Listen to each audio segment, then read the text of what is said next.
Especially young అడల్ట్స్‌లో గానీ are అథ్లెటిక్స్‌లో చూసినాయంటే sports injuries. హ్మ్. Sports ఇంజ్యూరీస్‌లో ligament tears గానీ, రొటేటర్ కఫ్ ఇంజ్యూరీస్ గానీ, టెండాన్ టేర్స్ వీటి వల్ల వాళ్ళకి షోల్డర్ పెయిన్ వచ్చే అవకాశం ఉంటుంది. సార్ ఇప్పుడు అది ఆ పెయిన్ ఒస్తుంది. సో, అలాంటి పెయిన్ రాకుండా ఉండడానికి రిలీఫ్ అవ్వడానికి ఎలాంటి హ్మ్. ట్రీట్‌మెంట్ ఇస్తుంటారు మీరు జనరల్‌గా అందరికి?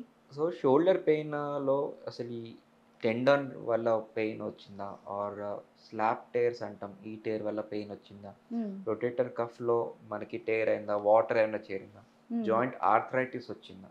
సో, ఇవన్నీ లేదు ఫ్రోజెన్ షోల్డర్ వచ్చిందా అని నిర్ధారణ చేసుకోవడానికి మనకి ఎక్స్‌రే గాని, అల్ట్రాసౌండ్ గాని, ఎంఆర్ఐ ద్వారా మనకి లోపల స్ట్రక్చరల్ డ్యామేజ్ ఏముందో లేదో తెలుస్తుంది. హుహు. దీన్ని బట్టి మనకి ఎటువంటి ట్రీట్మెంట్ తీసుకోవచ్చు, సర్జరీ అవకాశం పడుతుందా, ఆర్థ్రోస్కోపీ ద్వారా, కీహోల్ సర్జరీ ద్వారా ట్రీట్మెంట్ చేసుకోవచ్చా? లేదు అంటే పెయిన్ మేనేజ్‌మెంట్ పద్ధతి ద్వారా రీజనరేటివ్ థెరపీస్ కానీ, ఆర్ జాయింట్ ఇంజెక్షన్స్ కానీ వీటి ద్వారా వాళ్ళకి ఉపశమనం కలగవచ్చా? ఒకసారి చూసుకోవచ్చు.